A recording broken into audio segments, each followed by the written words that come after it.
Eric Adams has been steering New York City's ship of state for 12 months, dealing with a pandemic, an unexpected migrant crisis, and problems inherited from his predecessor. Is he getting stuff done? The Point starts right now.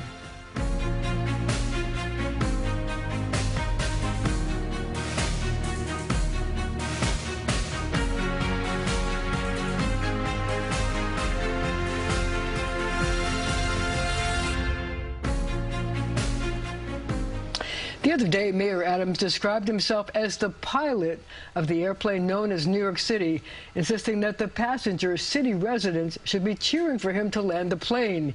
He's here to talk about his plans to arrive on the tarmac with his swagger intact. Mr. Mayor, the other day you described the de Blasio administration as leaving the city in, I quote, in total disarray. What did you mean by that? Yeah, and you know, we need to be clear. Bill has been amazing. He has been a constant advisor, consultant, Michael Bloomberg, former people from Giuliani's administration. You think of Joe Lota and others. But when you have a group of people who have intentionally been antagonistic, looking at Department of Corrections, you have people from the former administration that's leading the charge of receivership. They had Department of Correction. You have people in the administration that attacked the success of my deputy mayor of Health and Human Services around COVID. When they had it, we were supportive. And so it is an administration where some people in the administration, because many are still with us, that have done things like the Department of Correction. They left it in disarray. So let's talk about each one of these things. When you inherited the police department, what did you find? Was it in disarray? Morale was low. Police officers felt as though they did not get the support that they deserved. Every time their faces was placed on social media, seemed like everyone turned their backs. When I went into these roll calls, when I talked to the police officers, they said, we want to do our jobs. But it appears as though whenever we do our job, people take a snippet and make it seem like we did something wrong. We have to change that direction. So what about the Department of Homeless Services? How did you find that? Was that in disarray? We're spending too much money in homeless shelters. We have to move people into permanent housing. And the former Commissioner Banks is a good friend of mine. He gave us a lot of advice on what we had to do. The systemic problems didn't start in that administration. It was generational, and we have to confront them head on. Yeah, but as I recall, Mayor de Blasio had numerous plans to deal with the homeless problem, and he never dealt with it. So did you find that you had to then rewrite the book on how to deal with it? I think every mayor, homelessness is a generational problem that I don't believe we successfully faced it head on. Because oftentimes we live in the whirlwind. And to take on these big problems, you know, you're really exposing yourself. I'll never forget when I sat down with the team and stated that we were going to take on mental health illness in our street. People said, Eric, that's suicidal. But I said, I didn't come here just to kick the can down the road. We have to face these tough challenges. So how did you find the Department of Corrections when you took over? Was that in disarray? Yes, it was. It was a mess. And I'm surprised when I hear the former commissioner who had it critique and talk about receivership, talk about everything that's wrong. I have the first Latino commissioner, Commissioner Molina, who has been unbelievable, and that's why the judge stated there's no reason to move to receivership right now. They're moving in the right direction, but it was a mess, and has been a mess for many, many years. So what other problems left over from the de Blasio administration did you find that gave you specific headaches and were in disarray? Well, I think it goes far beyond just one administration. I want to be clear on that.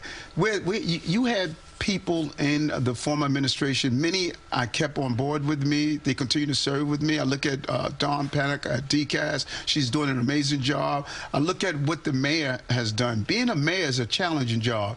The worst thing could happen while you're in mayor is to have the previous administration, members of that administration who just came out of the hot seat. They know how difficult it is, but they're standing there constantly being antagonistic. So you want them to shut up? I want them to go do another career. You know, they served their time for 8 years. Now go do another career, or come with some real advice like the mayor has done and former mayoral administrations are doing now. So Mayor de Blasio left you holding the bag when it came to Rikers, saying that it had to be closed in 2027. Is that even doable? I mean, take a look. The community jails that you have to build will only hold 3,300 people. Rikers is expected to have 7,000 inmates next year alone. Where will you put them if you have to rely on the community jails, which you could only hold half the inmates that you have? Great question. There should have been a plan B. We can't be so optimistic that we're not realistic or idealistic that we're not realistic. Judge Lippman and the entire team that came up with the plan, from my understanding, they wanted to build those jails to hold 5,000 people. They realized where the numbers were, and now that we look at it, we're already over the 3,000 amount. We're talking about $10 billion. So what are you going to do? I mean, are you going to basically get the city council to agree to postpone the closing of Rikers? Because where are you going to put these people? We're engaged in conversations right now. More jails? We're engaged in conversations. Staten Island gets one? I mean, what? We're engaged in conversations right now. My chief counsel, Brendan McGuire, is leading a small working group to see what are our steps forward and what are the plans B. Because let's be clear. So you need a plan B. We better have a plan B. If plan A states that you have far too many people who cannot fit in the current system, we can't say there's no more vacancies. You know, those who are dangerous to society, they must be incarcerated until they serve their time. So here's the question. By saying you're going to close Rikers at this date certain, 2027, when you know you're going to have more people that fit in the new jails that you're going to have, aren't you telegraphing a message to the bad guys that they won't go to jail, that they'll be on the street because there's no room at the inn? Well, first, it is not my message. I have to follow the law. Right now, there's a city council law. We will follow the law. And if there are other plans we have to do, such as a plan B, we are going to institute that because the city must be safe. So where do you see Plan B going? Well, there's a number of things that we're looking at, and we're going to present it to Adrienne Adams, the speaker, that she can put it in front of her colleagues. They're going to look at the real numbers on where we are. And not only that, Marcia, again, $10 billion. You know, the cost of building the jails have increased astronomically, and we have to take all of this into consideration. So some people think that what you should do, instead of building these community jails that nobody wants anyway, is to take some of the space at Rikers. It's a big space, and build a new jail there. We're hearing a lot of ideas, and I'm the type of person that I would like to listen to all ideas, but we must follow the law. There was a law passed in previous administration. But at what point do you say we can't do it? I have to follow the law. Now, I know you want me to always follow the law. Well, you know. So I do want to talk to you about a big crisis the city's facing. It's the migrants. You've talked about the need to spread the number of asylum seekers around the country. Would you consider talking to Governor Hochul and asking her maybe we should spread them around the state? Because there are plenty of places, Utica, for example, that could welcome migrants and have jobs for them. No, so true. And we have engaged in that conversation. And I want to be clear. We've done our job. Over 36,000 migrants and asylum seekers are in our city, not only housing, food, clothing. The children are being educated. You don't see people sleeping on the streets that are migrants because there are beds there. But this is wrong. It's wrong what's happening in El Paso, Washington, Houston, Chicago. I spoke to Mayor Lightfoot the other day. This should not be happening to our cities. The national government must do their job. So there's another problem with the migrants here in New York City. You have a hotel, the Stewart Hotel, on 31st and 7th, I believe, where today, I mean Friday as we're taping the show, there's a sign up that says, we have no more room here, go to the Bronx. But the migrants just got here, they don't know where the Bronx is, and they're walking around the street. Right. What are you going to do about that? No, any migrant, all first responders, all personnel, they're clear that if someone comes here as a migrant, it used to be that you only came through the Port Authority. Now we're finding that they're coming in through other ways.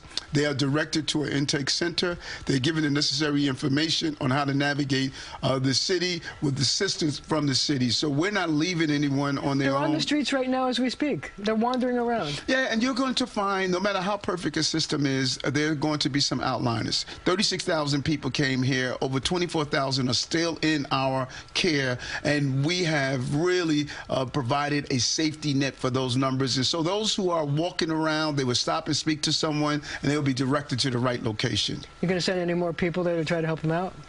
That's the goal, and the goal, we're going to continue to do that. But let's keep in mind, we also have a homeless population. The individuals who are helping our migrant and asylum seekers, they're part of the infrastructure, the safety net of our city. We're stretched far beyond our imagination.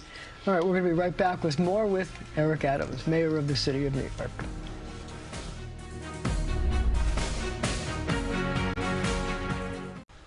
We're back with Mayor Eric Adams after his first year in office. So New York City's retirees are not happy about a bill in the city council that would privatize health care. They say it's bait and switch, that they were promised certain things when they became city workers, and now they're being taken away. And they're also mad at you for supporting the bill. Why the change? You know what's really important? I'm one of them. But you're going to have so you're going to curtail your own health benefits? I first want to say my health benefit is their health benefits. So whenever I do anything around health care, around pension, we're talking about Eric. And what happened, I don't think we did a clear explanation of what this new plan is. It is not a bait and switch. It is not going to take away. They still are going to have but they have the same to pay benefit. more money. No, it's not. And that's why we must do a better job. We've allowed the narrative to be hijacked by those who wanted to scare our retirees. We're not going to do anything that's going to hurt the quality of health care of our retirees. That's why the city council really looked at it. They wanted all these questions answered. They're going to receive the quality health care that they deserve, because it's so important. You don't want your health care changed, and we're not going to allow that to happen to our retirees, because I'm one of them. So, in talking about crime in the courts, I wonder what your take is about the move by the progressives in Albany to derail the governor's nomination of Hector LaSalle to be the chief judge of the State Court of Appeals. They object because they say he's a former prosecutor, and they don't want somebody who's a former prosecutor to be in charge of the State Court of Appeals. How do you feel about that? I don't believe we should broad brush any professional. You have great prosecutors. Look what Eric Gonzalez is doing in the district attorney's office in Brooklyn, Darcel Clark, what she's doing, and other DAs that are doing. So being a former prosecutor does not mean that you're going to be against the rights of people. So are the progressives doing something wrong now by trying to block his appointment? Well, you know, some folks say progressives. I think they're people who are far, far left of even progressive. I consider myself to be progressive. I think that we should allow the process to take its course. There's a process in the Senate that allows us to hear, question, and make the determination. Let's let it take its course. So do you think the governor should dig in her heels or pick someone else? No, I think she put someone forward. This is a historical moment, a qualified person that happens to be Latino. We should allow the process to take its course, let him show his record, and answer the difficult questions. So are these people who you describe as not even progressive, but really far to the left, have they made it more difficult for you to try to reduce crime in the city? No, we're going to, as we see, we're trending in the right direction. The first half of the year was challenging. We were inundated with guns, with those who were committing so many quality of life crimes that led to higher crimes. The second half of the year, Police Commissioner Sewell has done an amazing job with her entire team. We're trending in the right direction. We're going to continue to do so. Now, do we need to fix our recidivism problem? 1,600 people roughly are repeated offenders. Yes, we do. We must go back to Albany and come up with real ways to identify how do we get the reform we wanted and the safety that we need. But see, here's the question. We have a lot of people that you describe as beyond progressive, really too far to the left, in Albany and also in the city council. If you take a look at the last election, the electorate was more to the middle. They weren't really on the fringes on the left. Do you think we're going to see a situation where people like yourself, like the governor, are going to back candidates who are more middle of the road against these progressive incumbents? I'm going to be clear. I'm going to back and support and put my energy behind candidates that understand that this must be a safe city, and that's what New Yorkers want.